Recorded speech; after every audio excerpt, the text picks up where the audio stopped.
People on the plane whispered as the crying grew louder, but no one knew the truth behind that tiny voice, or the man holding him.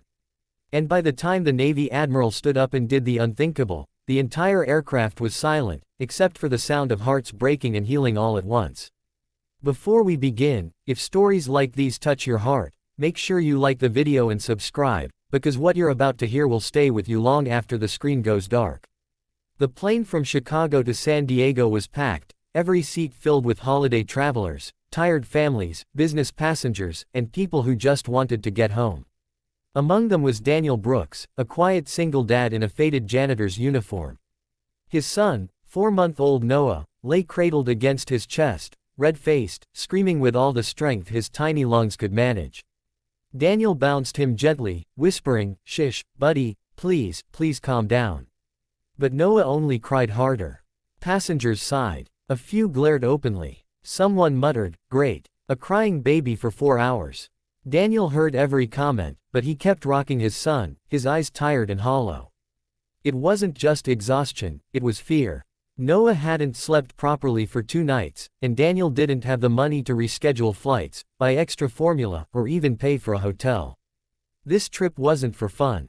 It was for survival. Daniel was moving back to San Diego after losing his job at the school where he worked as a janitor.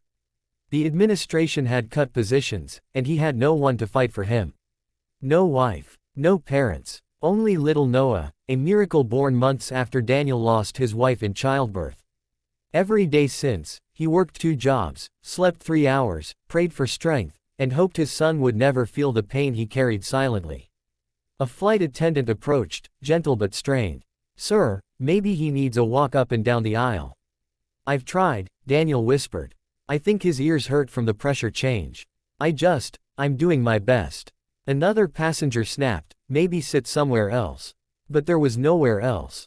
The plane was full. Across the aisle sat an older woman in a crisp Navy uniform, the kind that immediately commanded respect. Her badges were polished, her posture perfect. A Navy Admiral. Passenger after passenger looked to her as if expecting her to complain, but she didn't. She simply watched. No one knew that her name was Admiral Caroline Hayes, one of the highest-ranking officers in the Navy, feared in the Pentagon, respected across the world, but privately carrying a grief she never shared. As Noah's cries grew stronger, Daniel's hands began to shake. Not from frustration, he never once raised his voice at his child. But from helplessness. The pressure in the cabin increased, the baby cried, and Daniel pressed Noah's small head into his chest, whispering, "I'm so sorry, little one. Daddy's here. Daddy's right here." Tears slipped down Daniel's cheeks. He tried to hide them, but the Admiral saw. And then she did something no one expected. She unclipped her seat belt, stood up, and walked toward Daniel with quiet authority. The flight attendants froze. Passengers stared. The Admiral extended her hand slightly and said, softly but firmly, "May I hold him?" Daniel blinked, confused. Ma'am, he's been crying for hours. I don't want to bother." "You're not bothering anyone," she said. "You're a father doing everything alone. Let me help." Her voice was steady, warm, and so certain that Daniel, who never trusted easily, handed her his child without question. The Admiral lifted Noah with practiced ease, holding him against her uniform, gently rubbing circles on his back.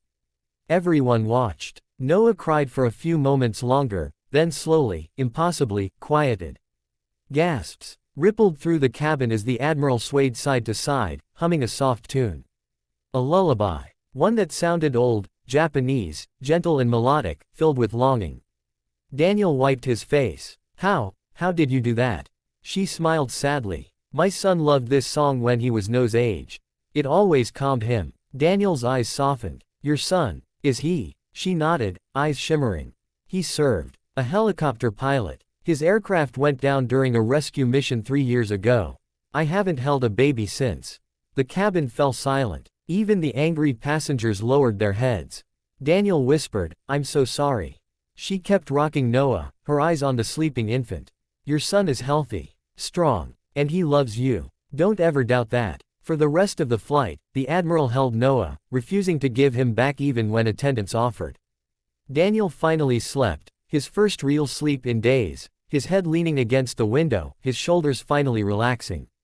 Halfway through the flight, She asked the attendants for warm water, mixed the formula herself, fed the baby with surprising tenderness.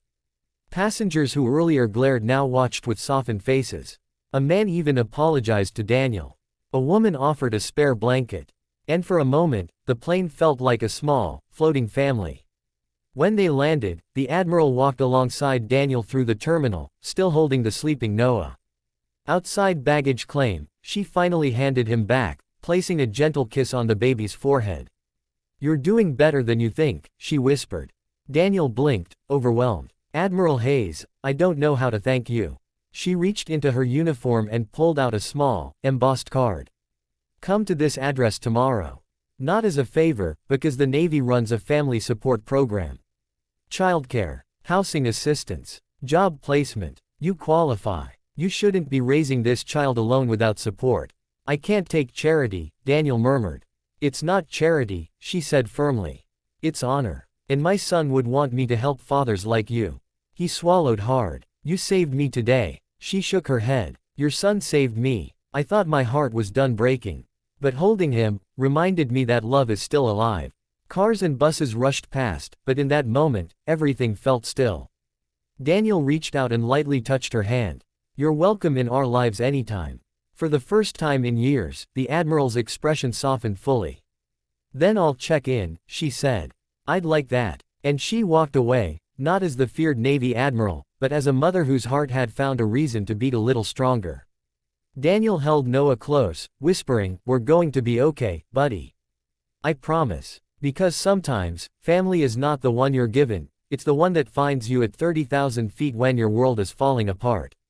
And if this story touched your heart, don't forget to like this video and subscribe, because stories like these remind us that kindness is real, love is powerful, and even strangers can change a life forever.